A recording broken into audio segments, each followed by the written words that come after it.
Shalom, jumpa kembali dalam ibadah PPK Gia Condrokusumo pada sore hari ini, hari Kamis tanggal 9 April 2020. Pertama-tama saya rindu menyapa pria-pria tangguh Gereja Isa Al-Masih Condrokusumo yang pada kesempatan sore hari ini kembali kita dipersatukan melalui ibadah online. Meskipun secara badaniah kita tidak berjumpa satu dengan yang lain, tetapi Tuhan satukan roh kita melalui ibadah sore hari ini. Baiklah, sebelum kita akan mulai ibadah pada sore hari ini, kita akan berdoa. Tuhan Allah Bapa kami yang bertahta dalam kerajaan surga yang mulia, kami sungguh bersyukur Tuhan, kami anak-anak-Mu, pria-pria Kristen di tempat ini, kembali boleh bersama-sama beribadah. Meskipun kami tidak bisa berjumpa satu dengan yang lain, kami hanya dipertemukan melalui ibadah online seperti sore hari ini Tuhan. Tetapi kami sungguh bersyukur Tuhan, kami masih diberi kesempatan untuk kami boleh mendengar suara Tuhan melalui kebenaran firman-Mu yang sebentar akan kami pelajari bersama Tuhan. Bersyukur di tengah-tengah kondisi saat ini kami masih boleh mencari Tuhan. Meskipun dengan sarana yang terbatas, tetapi kami yakin dan percaya justru di tengah-tengah keterbatasan ini banyak jiwa-jiwa yang boleh mendengar dan melihat, bahkan menyaksikan melalui channel Yuk Mengajar, melalui ibadah PPK sore hari ini Tuhan. Kami serahkan Tuhan jam pemberitaan firman-Mu sore hari ini yang akan kami pelajari bersama. Kiranya Roh Kudus yang pimpin setiap kami, siapapun Tuhan yang sore hari ini boleh menyaksikan dan mendengar siaran ini. Kiranya Tuhan juga menyertai mereka. Tuhan menolong kami semua, sehingga kami boleh mendapatkan berkat. Setiap kami boleh dikuatkan. Setiap kami boleh mendapatkan kemenangan. Terima kasih Bapak, terima kasih. Kami serahkan doa, pengharapan dan ucapan syukur kami ini hanya dalam nama Tuhan kami Yesus Kristus. Segala puji, segala hormat, kemuliaan hanya bagi Tuhan. Dan di dalam nama Tuhan Yesus Kristus, kami berdoa dan mengucapkan syukur. Haleluya. Amin. Ya. Saya sungguh bersyukur sore hari ini diberi kesempatan untuk boleh menyampaikan renungan di tengah ibadah pria Kristen Gia Condrokusumo. Saudara, kita tahu sekarang bahwa masa-masa saat ini adalah masa-masa yang sulit, masa-masa yang sukar. Siapapun, suka tidak suka, siap tidak siap, semua orang harus menerimanya. Tidak terkecuali anak-anak Tuhan, tidak terkecuali orang-orang yang mampu, tidak terkecuali orang-orang yang mungkin memiliki kuasa, memiliki wewenang, memiliki jabatan, semuanya tanpa terkecuali. Semuanya merasakan masa-masa sulit seperti yang kita rasakan saat ini. Tetapi sore hari ini, satu hal yang ingin saya sampaikan untuk kita semua, bahwa di tengah-tengah kondisi seperti ini, janganlah kita takut. Janganlah kita takut. Sebagaimana yang sudah dimutkan di dalam Matius, kita boleh baca Matius pasal yang ke-24 ayat yang ke-6 sampai dengan yang ke-7. Saya akan membacakan untuk saudara-saudara semua. Kamu akan mendengar deru perang atau kabar-kabar tentang perang. Namun berawas-awaslah, jangan kamu gelisah. Sebab semuanya itu harus terjadi. Tetapi itu belum kesudahannya. Sebab bangsa akan bangkit melawan bangsa dan kerajaan melawan kerajaan.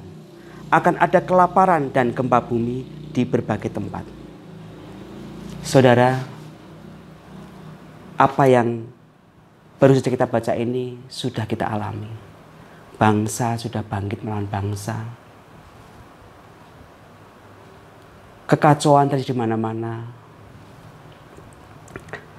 Kerajaan bangkit melawan kerajaan. Bahkan yang lebih hebohnya sekarang kita boleh mengalami suatu peristiwa yang luar biasa, yaitu pandemi COVID-19. Di mana hampir di seluruh permukaan bumi ini ditengarai sudah tersebar virus ini.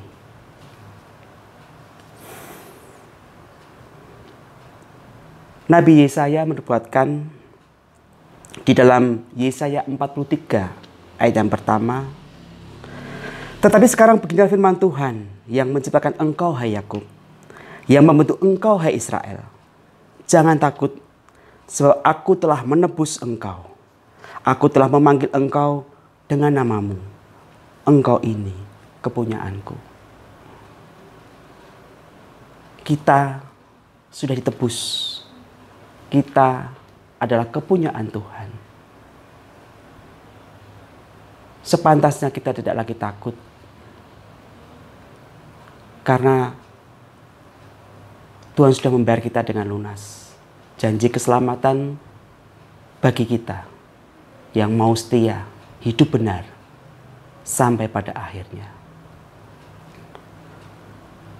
Saya teringat ketika Bapak Pendeta Samuel kemarin hari Minggu, ketika melayani ibadah pemakaman salah seorang dari saudara kita, beliau mengatakan, tidak penting bagaimana kamu mati. Tetapi jauh yang lebih penting adalah bagaimana kamu hidup. Itulah sebabnya kita mungkin boleh mendengar korban dari virus COVID-19 ini bukan hanya orang-orang yang tidak mengenal Tuhan, tetapi banyak sekali hamba-hamba Tuhan yang menjadi korban. Apakah Tuhan tidak menjaga mereka? Apakah Tuhan tidak sayang kepada mereka?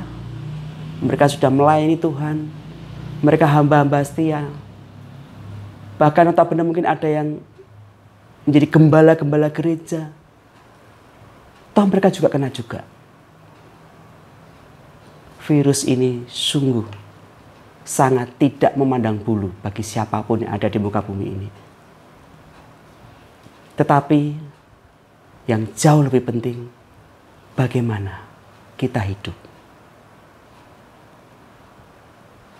Mungkin mereka yang saat ini menjadi korban, khususnya hamba-hamba Tuhan, mereka pun juga berdoa agar Tuhan tolong, agar Tuhan luputkan dari wabah ini. Tetapi siapakah kita? Otoritas hidup kita ada di tangan Tuhan.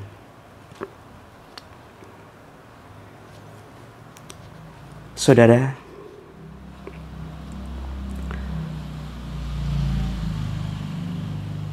kita ingat di dalam Mazmur pasal yang pertama, kita akan buka Mazmur pasal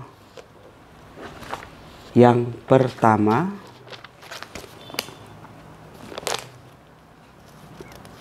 Ya, saya ingat ayat ini adalah kesukaan dari Bapak Samuel Sudarto. Ya, pasal yang pertama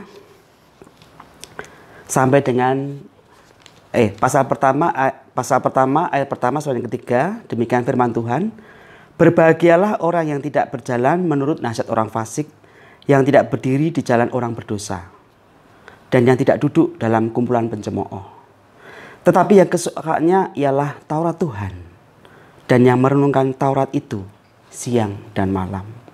Ia seperti pohon yang ditanam di tepi aliran air, yang menghasilkan buahnya pada musimnya, dan yang tidak layu daunnya, apa saja yang dibuatnya berhasil. Amin. Apa saja yang dibuatnya berhasil.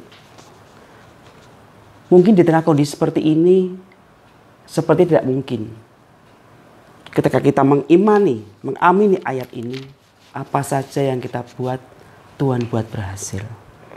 Tetapi itu yang membuat kita berbeda dengan dunia. Ketika kita tidak hidup menurut jalan-jalan orang fasik, kita tidak duduk di antara kumpulan pencemooh.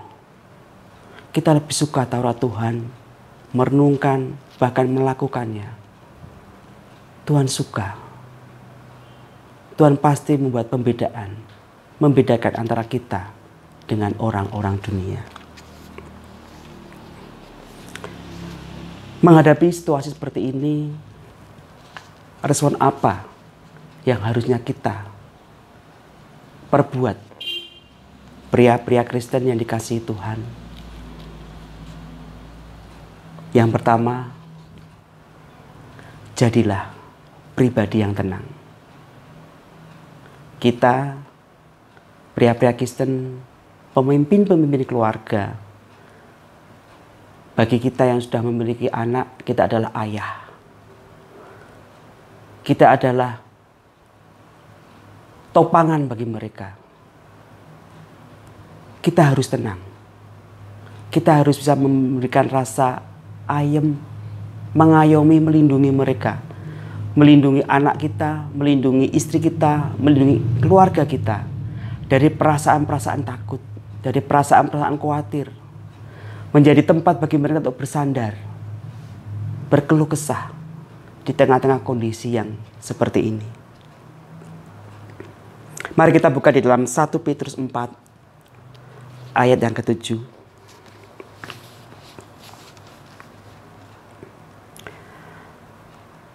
Demikian firman Tuhan, kesudahan segala sesuatu sudah dekat. Karena itu, kuasailah dirimu dan jadilah tenang, supaya kamu dapat berdoa. Bagaimana kita bisa berdoa dengan baik jikalau kondisi jiwa kita kalut, jiwa kita terombang-ambing, ketakutan? Apakah kita bisa berdoa dengan baik? Jiwa kita gelisah, apakah kita bisa berdoa dengan baik? Tentunya kita perlu saat teduh terlebih dahulu, menenangkan hati, menenangkan jiwa, agar roh kita mendominasi tubuh jiwa kita. Kita bisa berdoa dengan baik kepada Tuhan. Oleh sebab itu, di tengah-tengah kondisi seperti ini, jagalah hati, tetap tenang, dan terus senantiasa berdoa, agar kita tidak hanyut dalam arus ketakutan yang tiada henti, arus kekhawatiran yang tiada henti. Oleh karena pemberitaan baik di media massa, baik dari HP, melalui grup-grup sebelah dan sebagainya, berita-berita yang menghebohkan, berita-berita yang menggembarkan sering kita dengar hari-hari saat ini. Tetapi jadilah pribadi yang tenang. Kemudian respon apa lagi yang harus kita lakukan menghadapi masa-masa sulit seperti saat ini? Yang kedua adalah jadilah pribadi yang berhikmat. Dalam Amsal pasal yang ke-9 ayat yang 10 dikatakan, permulaan hikmat adalah takut akan Tuhan, dan mengenal Yang Maha Kudus adalah pengertian. Takut akan Tuhan adalah awal dari segala hikmat dan pengetahuan. Oleh sebab itu, kita harus berbeda dengan orang dunia. Mungkin mereka merespon keadaan seperti ini dengan gegap gempita, dengan segala sesuatu yang mungkin mereka rasa membuat mereka nyaman, membuat mereka merasa bisa bertahan. Tetapi pada kesempatan sore hari ini perlu saya sampaikan kepada saudara semua, tidak ada yang tahu sampai kapan virus ini akan berakhir. Dan kalaupun pandemi COVID-19 ini sudah berakhir, apakah ada jaminan Tidak ada virus-virus yang lebih dahsyat lagi. Tidak ada jaminan, saudara. Tetapi jaminan yang pasti dalam Tuhan. Keselamatan itu jauh lebih penting. Daripada kita pusing, daripada kita repot, daripada kita terus-menerus memikirkan hanya masalah virus ini. Jaminan keselamatan itu jauh lebih penting. Kemudian, respon apa lagi yang harus kita lakukan menghadapi keadaan sulit seperti ini? Jadilah pribadi yang dapat mengucap syukur dalam segala keadaan. Rasul Paulus menasihatkan kepada kita di dalam 1 Tesalonika 5 ayat yang ke-18. Mengucap syukurlah dalam segala hal. Sebab itulah yang dikehendaki Allah di dalam Kristus Yesus bagi kamu. Sepertinya bagaimana mungkin dalam keadaan seperti ini kita bisa mengucap syukur. Bahkan untuk makan besok ada yang tidak tahu harus menjawab apa. Untuk makan minggu depan, bulan depan, tahun depan, apalagi yang harus kami jual. Banyak keluarga-keluarga yang begitu menderita oleh dampak daripada pandemik virus ini. Tetapi kita sebagai orang yang percaya sudah sepatutnya harus mengucap syukur. Karena Tuhan izinkan kita mengalami hal ini supaya kita berbalik dari jalan-jalan kita yang jahat, dari jalan-jalan kita yang mungkin gak benar, cara hidup kita gak benar. Kita mungkin sudah jauh daripada Tuhan. Kita jauh meninggalkan Tuhan. Mari saudara, syukurilah apa yang kita alami hari-hari ini. Tuhan tahu, Tuhan rindu dengan kita. Tuhan rindu dengan doa-doa kita. Tuhan rindu dengan anak-anaknya. Tuhan rindu dengan umatnya. Oleh sebab itu, jangan seperti dunia ini yang meresponi keadaan sulit ini dengan menggunakan segala kemampuan mereka. Menumpuk harta, menumpuk bahan pangan, menyimpan perhiasan, ataupun mengumpulkan harta benda yang lain. Berjaga-jaga ketika nanti kita dihadapkan dengan berbagai permasalahan ekonomi, bahkan kondisi yang chaos sekalipun, mereka merasa mereka sudah aman ketika mereka memiliki banyak harta. Mereka sudah aman ketika mereka memiliki banyak uang. Tetapi apalah arti semuanya itu kalau Anda, kalau mereka, kalau kita tidak bisa membeli dengan apa yang kita miliki. Baru-baru ini kita sempat dipusingkan ketika kita sulit mencari masker. Dari masker yang harganya murah, mungkin kisaran 20.000, 25.000 satu box isi 50 sebelum pandemi COVID-19 ini terjadi. Tetapi apa yang terjadi, Bapak, Ibu, Saudara sekalian? Harganya sekarang menjadi melambung tinggi. Bahkan bukan hanya melambung tinggi, untuk mendapatkannya pun kita susah. Apalah arti uang yang ada di tangan kita kalau kita membeli masker saja barangnya tidak ada. Uang seperti tidak ada artinya. Tetapi dengan keadaan yang demikian justru memberikan hikmat untuk kita semua. Sekarang banyak orang-orang yang membuat masker dari bahan katun, dari bahan kain. Yang mana fungsinya tidak jauh berbeda dari masker-masker medis yang biasa dijual di toko-toko obat maupun apotek. Memang terkadang ketika kita dihadapkan dengan kondisi yang tidak nyaman, kondisi yang tersebut, kita punya power. The power of kepepet. Ya. Dulu sering ada istilah ini ketika kita sharing, ya.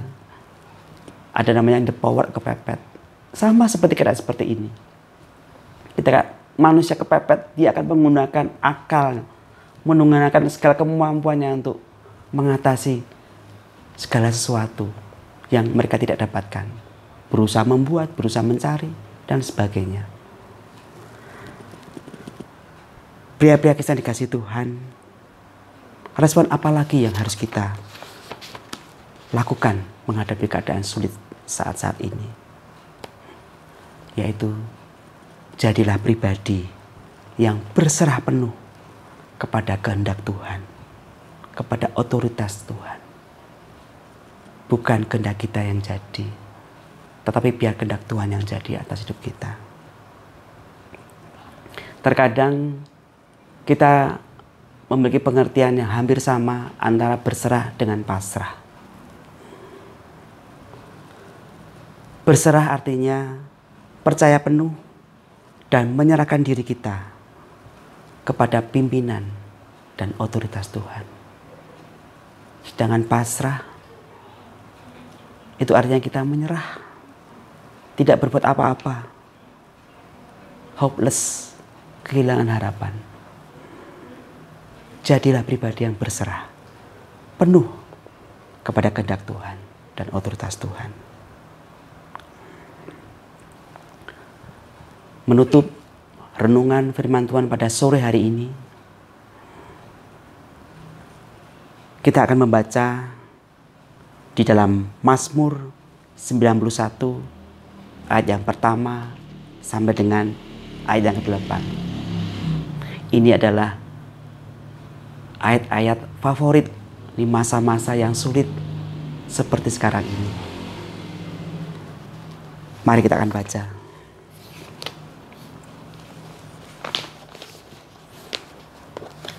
Mazmur 91 ayat yang pertama sampai dengan ayat yang ke-8.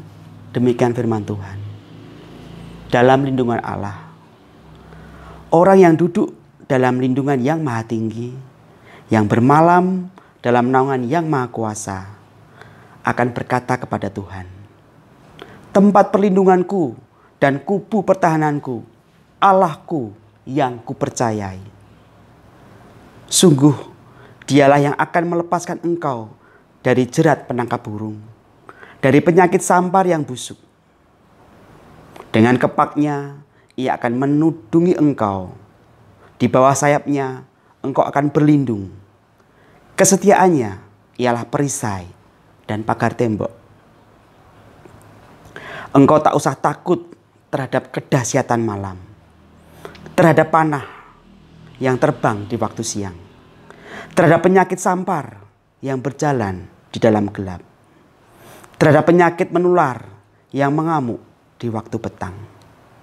Walau 1.000 orang rebah di sisimu dan 10.000 di sebelah kananmu, tetapi itu tidak akan menimpamu. Engkau hanya menontonnya dengan matamu sendiri dan melihat pembalasan terhadap orang-orang fasik. Amin. Berbahagia kita yang kesukaannya adalah firman Tuhan, yang mendengarkan, yang merenungkan, dan yang melakukannya. Tuhan memberkati. Sebelum kita akan mengakhiri ibadah pada sore hari ini, saya rindu untuk kita boleh naikkan sebuah pujian.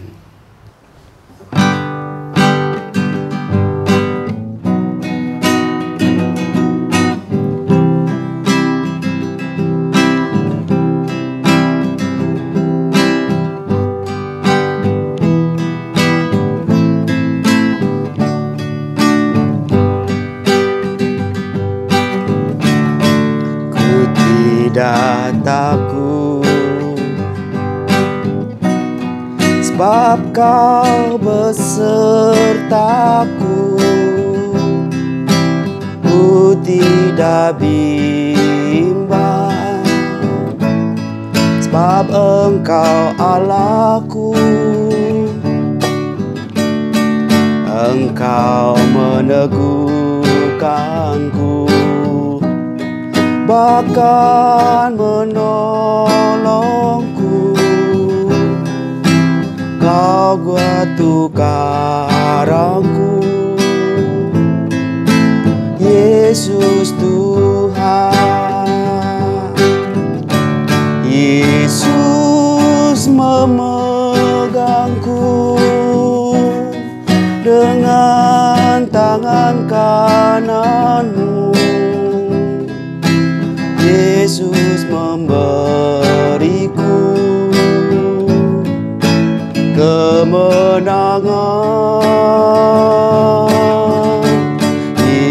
Yesus memegangku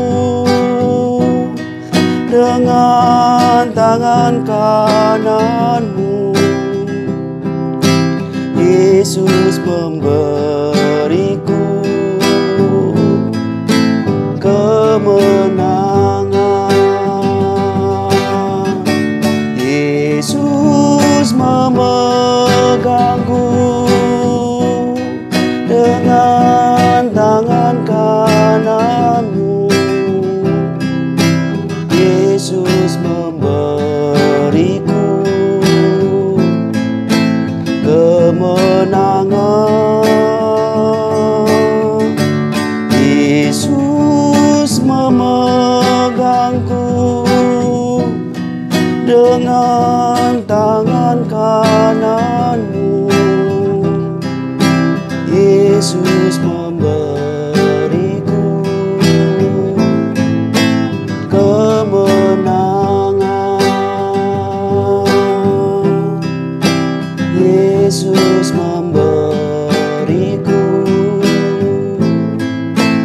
kemenangan. Yesus memberiku kemenangan.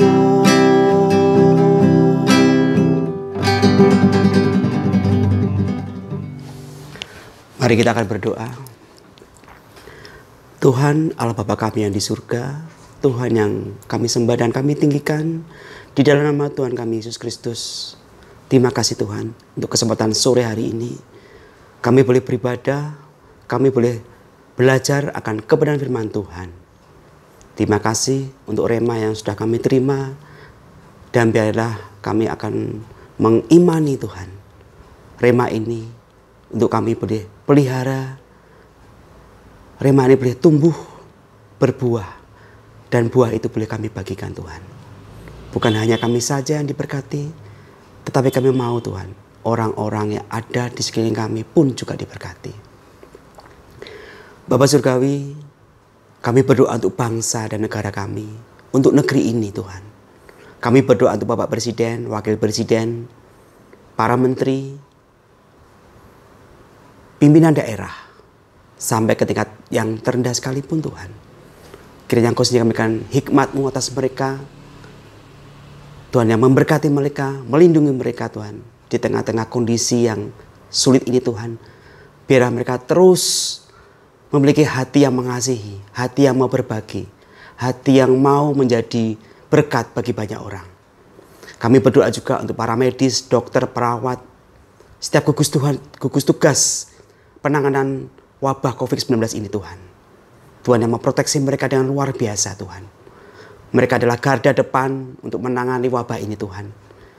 Tuhan yang memberikan perlindungan, Tuhan yang menolong, memperlengkapi Tuhan, membentengi dari paparan virus ini Tuhan. Bahkan setiap kami yang boleh mendengar, boleh menyaksikan siaran online ibadah PPK pada sore hari ini Tuhan. Engkau menyertai kami, Engkau melindungi kami, Engkau membentengi kami. Luputkan kami dari paparan virus COVID-19 ini Tuhan. Terima kasih Bapak, terima kasih. Bersyukur untuk kesempatan sore hari ini Tuhan. Dan biarlah nama Tuhan saja yang dipermuliakan. Hanya di dalam nama Tuhan kami Yesus Kristus, kami berdoa dan kami mengucapkan syukur. Mari yang percaya bersama katakan, amin.